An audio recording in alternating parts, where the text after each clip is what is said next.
Madame, Monsieur, bonsoir et bienvenue à votre magazine Ça fait l'actualité. Nous nous intéressons aujourd'hui à un levier puissant de développement, l'entrepreneuriat féminin.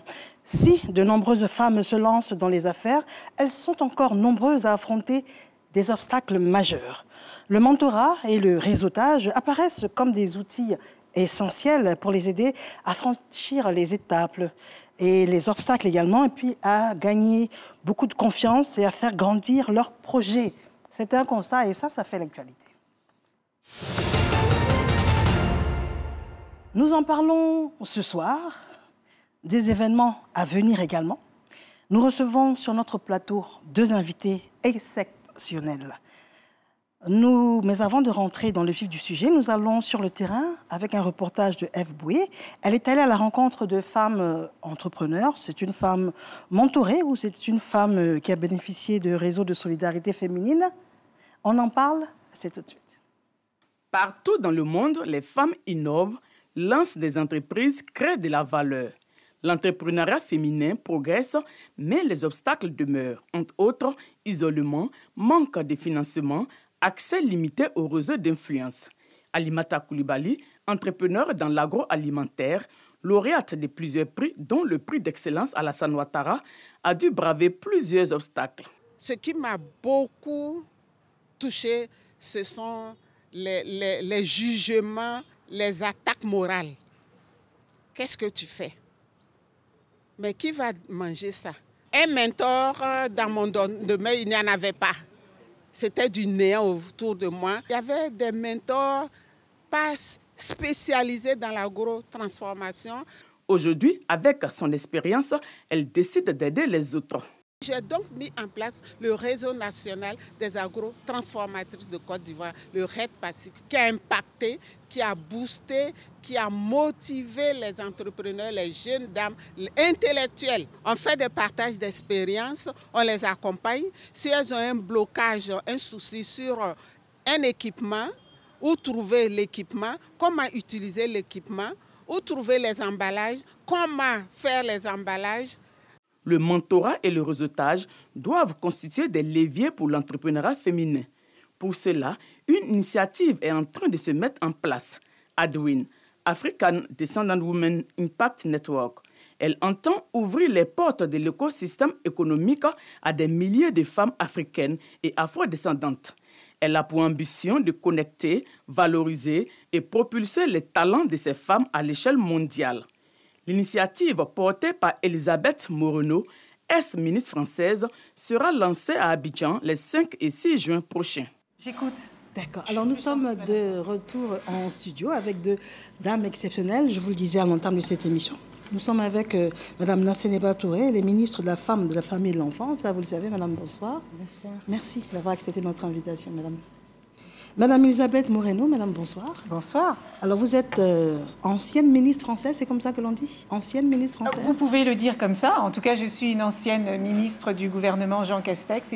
J'étais notamment en charge des droits des femmes. D'accord. Et vous êtes également fondatrice du réseau ADWIN, qui est donc African Descendant Women Impact Network.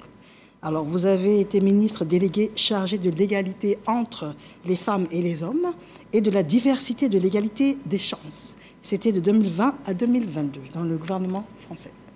Merci à vous, Madame, d'être avec nous ce soir. Merci de votre invitation. Je vous en prie. Nous parlons de l'entrepreneuriat féminin, à importance du mentorat et du réseautage. Alors, pour mieux situer le contexte, Madame la ministre, donc de la femme, de la famille et de l'enfant, dites-nous où en est l'entrepreneuriat féminin en Côte d'Ivoire en 2025. 2025, entrepreneuriat féminin, je peux vous dire que les femmes ivoiriennes ont pris leur place dans la construction de leur nation, la Côte d'Ivoire. Aujourd'hui, nous sommes passés en 14 ans d'un pourcentage de 17% de femmes chefs d'entreprise à 31%. Et aujourd'hui, au niveau du secteur informel, nous avons vu beaucoup de femmes rentrer dans le secteur formel avec des appuis du gouvernement au niveau de projets tels que le Fonds d'appui aux femmes de Côte d'Ivoire, le FAFSI, qui a aujourd'hui permis à plus de 500 000 femmes de sortir beaucoup plus au-delà de 500 000 femmes de sortir de la précarité et de pouvoir rendre leur famille autonome, leurs enfants. C'est plus de 2 500 000 d'Ivoiriens qui ont retrouvé leur autonomie à travers ces prêts aux femmes. Alors, à côté de ça, il faut dire qu'au niveau des champions nationaux, les femmes sont en train de faire des pas de géant parce qu'aujourd'hui, elles rentrent dans la transformation. Le secteur agricole est complètement dominé par les femmes, à plus de 70% dans le vivrier. Et on va être étonné, dans les cultures de rente, la main-d'œuvre féminine est aussi au-delà de 60%. Donc aujourd'hui, elles sont dans la transformation. Donc Adwin vient à point nommé et Abidjan... je suis sûre, ils ne pouvaient pas avoir meilleure place, meilleure ville, meilleure capitale, meilleur pays que la Côte d'Ivoire pour lancer ce projet innovant. On va parler de ce projet, mais juste avant, histoire de bien camper le contexte et les enjeux donc, de ce magazine aujourd'hui. Qu'est-ce que l'on entend par mentorat, madame ? D'abord, je voudrais commencer par remercier Madame la ministre Nassénéba Touré parce qu'il n'y a aucun projet d'envergure qui peut se réaliser si nous n'avons pas des partenariats forts. Et lorsque j'ai parlé de ce projet il y a plus d'1 an et demi maintenant, je cherchais un pays solide sur le continent africain pour le lancer. Parce que quand on parle d'africaines et d'afro-descendantes, ce sont évidemment les femmes africaines qui sont sur le continent, mais ce sont aussi toutes celles qui sont à l'extérieur du continent, qui sont aux États-Unis, qui sont au Brésil, qui sont en Asie, qui sont en Europe. Et nous avions besoin de choisir un pays qui était reconnu au niveau international pour tous les progrès qui ont été faits pour les femmes en leur sein. Et la Côte d'Ivoire, en 2024, si je ne m'abuse, a été reconnue comme l'un des pays africains qui a fait des pas de géant pour permettre à ces filles et à ces femmes non seulement de trouver leur place dans la société, mais aussi de s'accomplir et de se réaliser. Donc, j'en avais discuté à l'époque avec Madame la ministre, et nous avions besoin aussi d'une association basée localement qui puisse nous soutenir dans l'organisation opérationnelle. Et c'est le compendium dont la coordinatrice est Madame Euphrasie Kwasi-Yao. Et c'est grâce à des femmes comme elle que nous trouvons la force de réaliser ce qui doit être réalisé. Ensuite, pour répondre à votre question, s'il vous plaît, vous avez parlé de mentorat. Je voudrais d'abord vous dire que le mentorat est essentiel, mais il n'est pas suffisant. Et Adwin est un mouvement qui va juste, plutôt que de prendre un sujet économique, un sujet éducation, un sujet santé, un sujet culture et héritage, eh bien nous allons travailler sur tous ces sujets à 360 degrés, parce que vous pouvez donner tout l'argent du monde à une femme qui est en mauvaise santé, eh bien elle ne pourra pas prendre sa vie en main. On va en venir là en long et en large sur Adwin. Oui. La raison donc pour laquelle est-ce que c'est quelque chose d'exceptionnel pour la Côte d'Ivoire? C'est une combinaison importante. Mais déjà, définir le mentorat et puis définir également le réseautage pour que les personnes qui nous suivent comprennent mieux. Eh bien, pour que les gens comprennent ce que c'est que le mentorat, c'est comme si vous aviez une petite sœur et que vous vouliez lui transmettre tout votre savoir, toutes vos compétences et toute votre expérience pour qu'elle ne fasse pas des erreurs potentielles que vous auriez vous faites, pour que vous lui ouvriez des portes où elle ne savait pas qu'il fallait frapper et pour lui faciliter un petit peu la vie. Madame la ministre et moi, nous sommes aussi des mamans, nous avons des enfants et nous voulons que nos enfants aient plus de facilité à réaliser des choses que nous n'en avons eu parce qu'il y avait des choses que nous ne savions pas à l'époque et peut-être aussi parce qu'il n'y avait pas autant de facilité pour les femmes pour réussir qu'il y en a aujourd'hui. Donc le mentorat, ça n'est rien d'autre que quelqu'un qui a un peu d'expérience, un peu de sagesse, un peu de savoir, qui peut partager avec quelqu'un qui est plus jeune ou pas forcément plus jeune. Parce qu'il y a aussi des femmes qui sont en reconversion, par exemple, et qui ont besoin, en reconversion professionnelle, et qui ne savent pas par quel chemin il faudrait le prendre. Eh bien, s'il y a une femme qui a été dans le secteur qu'elles veulent embrasser, et que cette femme peut leur dire, voilà ce que moi j'ai fait, voilà les personnes auxquelles j'ai parlé, voilà comment je m'y suis prise, eh bien, ça peut leur faire gagner du temps. Donc, ça s'appelle de la sororité, mais aussi de la fraternité, parce que les hommes aussi peuvent faire du mentorat. D'accord, très bien. Alors, quand on entend ce genre de technique de réseautage et de mentorat, on se pose la question suivante, est-ce que ça n'existait pas déjà en Côte d'Ivoire pour mener à bien? Parce que quand on entend les chiffres que vous annoncez, on comprend bien qu'il y a toute une stratégie derrière. Madame Mariam Touré, ça a existé en Côte d'Ivoire bien avant et ça a existé en Afrique. D'où la création de Adwin. Ce qu'il faut retenir, c'est que les femmes africaines ont eu toujours cette capacité de résilience, cette capacité d'entreprendre, et l'origine étant l'Afrique. Aujourd'hui, la Côte d'Ivoire, avec la politique du président de la République, son Excellence M. Alassane Ouattara, qui a mis la femme et les enfants, les populations les plus vulnérables au cœur du programme qui est la Côte d'Ivoire solidaire, on a vu ces 14 dernières années en matière de tests institutionnels, au niveau de la protection de la femme, au niveau de sa représentativité dans les cercles de prise de décision, dans les assemblées élues, dans sa participation dans l'économie. Et vous avez vu que quand ce programme a été mis en place, en 14 ans, ça a donné des résultats, parce que ce système existait déjà dans nos sociétés traditionnelles. Et je vais aller plus loin. Pourquoi Adwin, les femmes afrodescendantes? Ça peut sembler sectaire. Mais ce n'est pas le cas, c'est douloureux. Il faut remonter depuis, moi je dirais, à la traite négrière.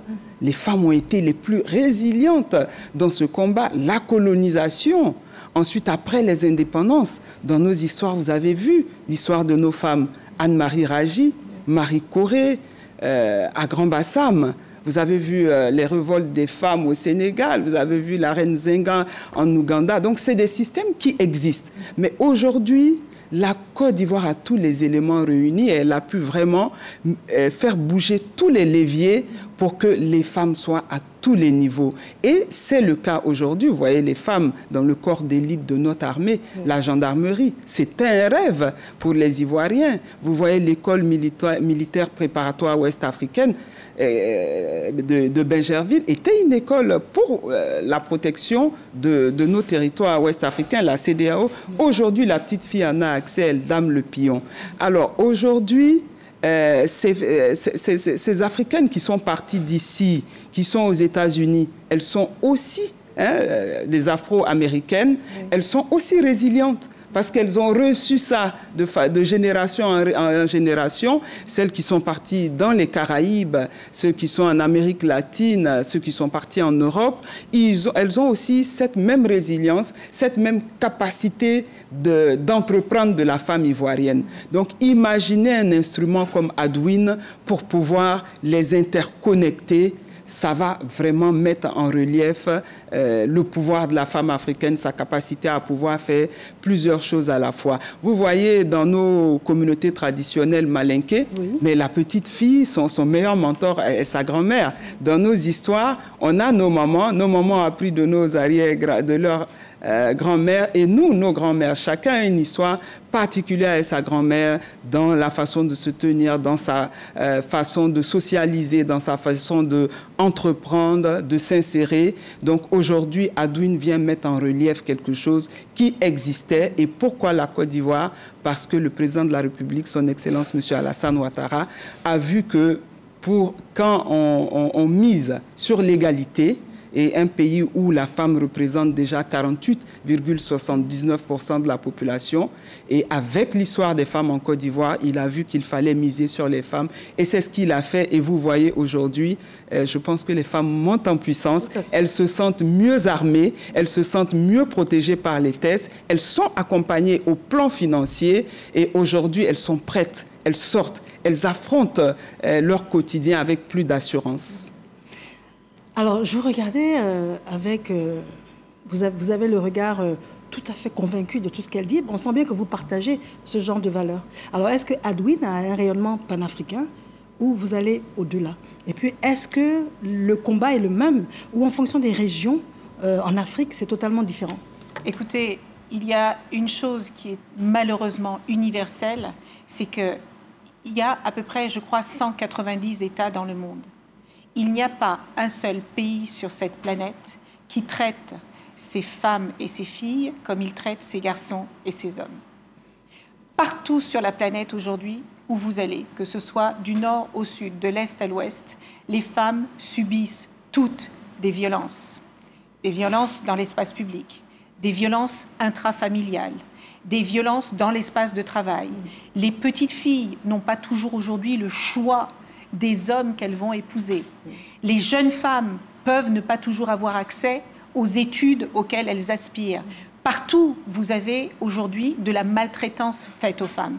Et j'approuvais avec beaucoup de respect ce que disait Madame la ministre, simplement parce que malheureusement, on n'a pas encore compris que, le fait de demander à ce que les femmes aient les mêmes chances de réussir que les hommes, ça n'est pas un combat entre les femmes et les hommes.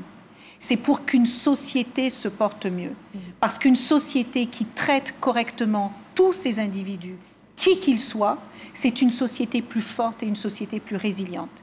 Et Madame la ministre l'a rappelé, nous sommes, nous les femmes, porteuses de tous les poids du monde. Nous sommes donneuses de la vie et nous sommes aussi en protection de cette vie. Mais malheureusement, parfois, nous ne pouvons pas nous protéger nous-mêmes, tellement les fardeaux sont puissants. Et c'est pour ça que Adwin est née. Et c'est pour ça que les cofondatrices d'Adwin sont Georges Axel Broussillon-Massinga, qui vit aux États-Unis, qui est une Antillaise, mais qui a épousé un Congolais et qui vit aux États-Unis, parce que le monde aujourd'hui est global. Je pense également à notre troisième cofondatrice, qui est Priscilla Delfa, qui, elle, vit en Afrique du Sud. Et dans notre groupe de conseil, parce que, évidemment, nous sommes les cofondatrices, mais il y a des femmes de tous les pays d'Afrique, de tous les pays d'Afrique. Il y en a qui ont 3, 4 nationalités africaines. Je pense à Ornella, qui passe sa vie en Côte d'Ivoire et qui est née entre les deux Congos. Je pense à une femme qui est du Rwanda. Je pense à une Algérienne. Je pense à une Marocaine. Et ce que nous voulons, c'est montrer que notre force, elle est en nous, parce que la résilience dont parlait tout à l'heure Madame la ministre est réelle, parce que nous n'avons pas d'autre choix que de tomber 10 fois et de nous relever 11, parce que c'est dans nos veines, c'est dans notre ADN et c'est dans notre histoire et c'est dans notre culture, et nos ancêtres l'ont fait avant nous, et nous devons continuer de nous battre. Et pourquoi nous avons décidé de créer Adwin? Parce que nous sommes intimement convaincus que seuls on va peut-être plus vite, mais ensemble, on va beaucoup plus loin. Et aujourd'hui, la force des Africains et des Afro-descendants, c'est que nous sommes partout sur la planète. C'est que nous sommes plus éduqués, plus formés, plus capables, plus compétents que nous ne l'avons jamais été. Et face à toutes les crises auxquelles nous sommes confrontés, crise climatique, crise énergétique, crise géopolitique, crise sociale, face à toutes ces crises, nous avons besoin de rassembler toutes nos forces, toutes nos compétences et toutes nos expertises partout où elles se trouvent pour pouvoir y arriver. Et c'est ça la force d'Adwin. Donc ça va bien plus qu'une force panafricaine, c'est une force mondiale. C'est une force mondiale. Alors, cette force, justement, le fait qu'un événement qui puisse projeter l'énergie que vous voulez déployer à travers le monde se passe en Côte d'Ivoire, c'est une grande fierté. Et la Côte d'Ivoire reste le hub de la sous-région, c'est pour ça? Définitivement, vous l'avez dit, Madame Mariam Touré, il faut dire que quand vous regardez la Côte d'Ivoire, dans la région ouest africaine, c'est un pays stable. C'est un pays où l'égalité des gens est une réalité aujourd'hui. Mais il faut dire que pour arriver à tout cela, il y a une question de volonté politique, de vision et de leadership. Et en cela, permettez-moi de le dire, ce leadership, aujourd'hui en 14 ans, ce changement considérable dans la vie des femmes, l'assurance que les femmes ivoiriennes ont pu acquérir de par la vision du président de la République, son Excellence M. Alassane Ouattara. Et Madame la ministre Moreno, ma chère sœur, parlait aujourd'hui de violence basée sur le genre, de violence sexuelle et sexiste. C'est un phénomène qui est mondial, chez les Occidentaux que chez les Afro-descendants. Mais aujourd'hui, en Côte d'Ivoire, on a vu que pendant la crise de la Covid et la crise russo-ukrainienne, on a vu la recrudescence des violences basées sur le genre. Et c'est là que la Côte d'Ivoire a vraiment pris le taureau par les cornes. Et vous voyez aujourd'hui, la preuve est là. On a le centre le plus grand, le plus équipé, qui a une prise en charge holistique des femmes victimes de violences basées sur le genre, qui a été inaugurée à Adiaké, qui est un don de la Fondation Children of Africa, de la première dame, Madame Dominique Ouattara, qui, en plus des enfants, a pris tout ce qui concerne la femme, l'équilibre de la femme à bras le corps, au niveau de son autonomisation, au niveau de sa protection et au niveau des tests institutionnels. Vous avez vu le renforcement du code pénal aujourd'hui où le viol est devenu un crime. Et le pas de géant, surtout que notre pays a fait, c'est l'implication des hommes. Et en cela, la décoration du président de la République par les Nations Unies en président Iforchi, le premier président francophone à avoir la décoration, le PIN Iforchi aux Nations Unies, a aussi influencé la jante masculine de notre pays. La masculinité positive en Côte d'Ivoire aujourd'hui est une réalité. En ce qui concerne les violences basées sur le genre, je peux vous dire qu'à travers nos call centers, le plus d'appels pour reporter, pour nous signifier des cas de mariage forcé de petites filles ou d'excision ou de déni de ressources dans certaines familles est fait par des petits garçons. Donc, je me dis qu'avec tous ces éléments réunis, et on est champion d'Afrique en matière d'égalité depuis 2024. C'est la mise en œuvre de toutes ces politiques gouvernementales de protection des femmes, de leur autonomisation, de leur présence dans les sphères de décision, qui a abouti effectivement sur le choix de Madame la ministre de lancer ça en Côte d'Ivoire. Mais l'un des points les plus importants, même si vous rendez les femmes autonomes, que vous les faites mentorer par des femmes plus fortes, que vous les éduquez, il y a leur présence dans les sphères de prise de décision et dans les assemblées élues. Et je pense qu'aujourd'hui, à part le Sénégal, on est le deuxième pays en réalité à avoir atteint le quota de la présence des femmes dans les assemblées élues à travers les dernières élections de octobre 2023. Donc, sur les 201 communes existantes en Côte d'Ivoire, vous avez 30% de femmes dans les conseils et dans les conseils régionaux. Donc, le quota, ce n'est pas la parité en tant que telle. Non. Le quota c'est 30%. Et le bond est remarquable pour un pays où ça n'existait pas depuis les indépendances. Ça a été la volonté et ça est à notre constitution depuis novembre 2016. Mais ça a été réalisable aux dernières élections de septembre 2023. Et là, vous voyez qu'au niveau même des nominations au niveau administratif de l'État, les femmes sont présentes. Elles sont présentes, tout à fait. Alors, les 5 et 6 juin prochains, ce sont des dates à retenir. Et dites-nous pourquoi. Parce que là, cela va porter un peu tout le combat que vous menez ici. Ça va être la vitrine, ici en Côte d'Ivoire. Absolument. Nous avons décidé de faire le lancement officiel de African Descendant Women Impact Network ici, en Côte d'Ivoire, à Cocody, parce que d'abord, le cadre le permettait. Aujourd'hui, la Côte d'Ivoire est l'un des pays qui rayonne, l'un des pays africains qui rayonne dans le monde de la manière la plus extraordinaire. Moi, je suis extrêmement fière d'être aujourd'hui en Côte d'Ivoire et d'y accueillir plus de 1500 femmes qui vont venir des États-Unis, qui vont venir du Brésil, qui vont venir du Congo, qui vont venir du Cap-Vert, qui vont venir de Lisbonne, qui vont venir de partout. Et nous allons ensemble travailler sur 5 piliers qui sont les 5 piliers sur lesquels nous constatons le plus de difficultés. Le premier, c'est l'éducation et la formation. Le deuxième, c'est notre confiance en nous-mêmes et dans notre capacité à nous réaliser et à nous accomplir où que nous nous trouvions. Le troisième, c'est l'accès aux opportunités professionnelles et aussi aux capitaux, parce que je rappelle qu'il n'y a que 2% des fonds privés qui viennent sur le continent et qu'il y en a à peine 1% qui sont dirigés vers les entreprises créées par les femmes, alors que le continent africain est celui qui a le plus fort taux de femmes entrepreneurs. D'accord, c'est clair. Est-ce que les femmes entreprennent différemment des hommes? Non. Est-ce que les femmes ont moins de capitaux pour entreprendre que les hommes? Oui.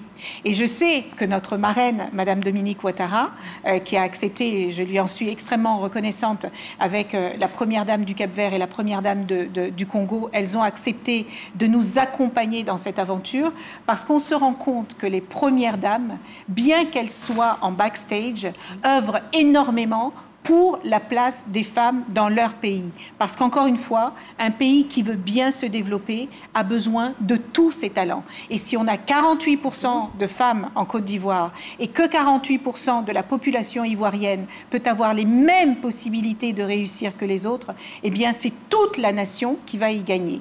Et puis, évidemment, il y a un pilier important sur la santé mentale et physique. Nous, en Afrique notamment, on n'ose pas souvent parler des santé mentales, de la dégradation de la santé mentale. Mais on sait que depuis la Covid, il y a de plus en plus de personnes qui sont malades parce que la période de la Covid a été une période traumatisante. Mais on met ça de côté, on n'en parle pas. Imaginez une femme qui élève seule ses enfants et qui est malade. Qui va s'occuper d'elle? Qui va s'occuper de ses enfants? Et puis, le dernier pilier qui me tient très à cœur, c'est notre héritage et notre culture.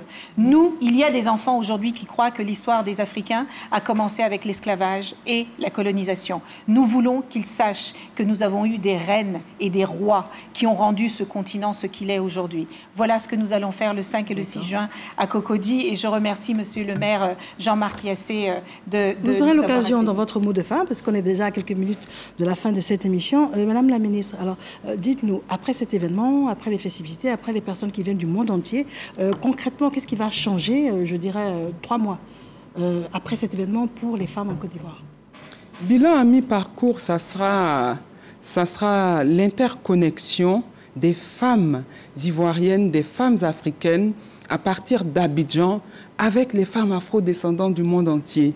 Ça sera un partage d'expérience, ça sera un partage d'histoire. Et vous savez, la Côte d'Ivoire est le pays idéal pour ça. Vous savez qu'on est le pays en Afrique de l'Ouest qui reçoit beaucoup plus de personnes venant d'autres pays. Sur nos 30 millions d'habitants, nous avons 6 millions de personnes venant d'ailleurs qui arrivent à s'intégrer. Et je pense que ça va être d'abord l'échange. Ça va être d'abord la consolidation de l'histoire des Africains, comme l'a dit ma collègue, Madame la ministre Elisabeth Moreno. Ça va être la similarité qu'il y a dans le combat des femmes africaines que, selon les différents lieux d'habitation, les différents continents. Ça va être quelque chose de très émotionnel, parce que je suis convaincue que nos sœurs qui viendront des autres continents, d'autres, ça sera la première fois qu'elles viennent en Côte d'Ivoire. Ça sera aussi la découverte de l'Afrique sous un autre œil, une autre image, comme ça sera une image différente de ce qui est projeté très souvent à travers les médias internationaux. Ça sera une Côte d'Ivoire que les femmes vont découvrir. Ça sera des femmes fortes, comme vous, Mariam Touré, dans les médias. Ça sera des femmes de l'armée ivoirienne. Ça sera des femmes dans l'intelligence artificielle en Côte d'Ivoire. Ça sera des femmes qui ont pu rentrer dans des secteurs qui ont été considérés trop longtemps comme secteurs appartenant aux hommes. Mais ça sera une union très forte pour ces échanges qu'il va avoir entre ces femmes venant de ces différents continents. Et on espère qu'à mi-parcours, très rapidement, ça sera des échanges commerciaux, ça sera des femmes qui, de la Côte d'Ivoire, iront découvrir aussi la possibilité d'augmenter ou d'améliorer leurs connaissances et d'apprendre. Et je pense que c'est cela la Côte d'Ivoire, pays d'ouverture qui s'ouvre sur le monde entier. Et c'est ce qui va les 5 et 6 juin, ce sera où? 5-6 juin, ça sera à l'Hôtel Ivoire, Sofitel Hôtel Ivoire. Ouvert au grand public? Ça sera ouvert au grand public et les femmes viendront de toutes les régions de Côte d'Ivoire, de tous les secteurs, pour partager ces expériences-là avec leurs sœurs africaines venues d'ailleurs. Donc on voudrait inviter toutes les femmes de Côte d'Ivoire, je voudrais lancer un appel à mes sœurs ivoiriennes, à mes mères, de venir massivement le 5 et le 6 pour venir échanger avec leurs sœurs venues du monde entier, pour venir voir des opportunités d'entreprendre hors du continent et sur le continent aussi avec leurs sœurs. Et ça sera une occasion de pouvoir aussi montrer leur savoir-faire, montrer que la Côte d'Ivoire a fait un pas de géant en matière de protection de la femme, d'égalité de la femme et surtout que les autres pays puissent s'inspirer de l'exemple ivoirien où les femmes sont accompagnées par les hommes. Dans l'exemple ivoirien, accompagnées par le gouvernement, accompagnées par la Chambre des rois et chefs traditionnels de Côte d'Ivoire, accompagnées par le clergé religieux. Donc aujourd'hui, l'émancipation de la femme et le mentorat de la femme, la représentativité de la femme n'est plus simplement une question de femmes. Elle est devenue une affaire nationale en Côte d'Ivoire, d'où notre position de champion d'Afrique en matière d'égalité. On est très fiers et cela, c'est grâce à une vision, grâce à un leadership, celui du président de la République, son Excellence, M. Alassane Ouattara. Je vous remercie infiniment, mesdames, d'être venues sur notre plateau. Alors, à toutes les femmes, vous n'êtes pas seules, vous l'avez bien compris. Les différents réseaux vous attendent. Adwin est également en collaboration avec le ministère de la Famille, de la Femme et de l'Enfant en Côte d'Ivoire. Mesdames, ce sera à vous de jouer. Nous remercions Madame Nassénéba Touré, ministre de la Famille et de l'Enfant, d'être venue sur notre plateau. Et Madame Elisabeth Moreno, ancienne ministre française, fondatrice du réseau Adwin, African and African Descendant Women Impact Network. Madame, Monsieur, bonsoir. Mesdames, c'est à vous de jouer.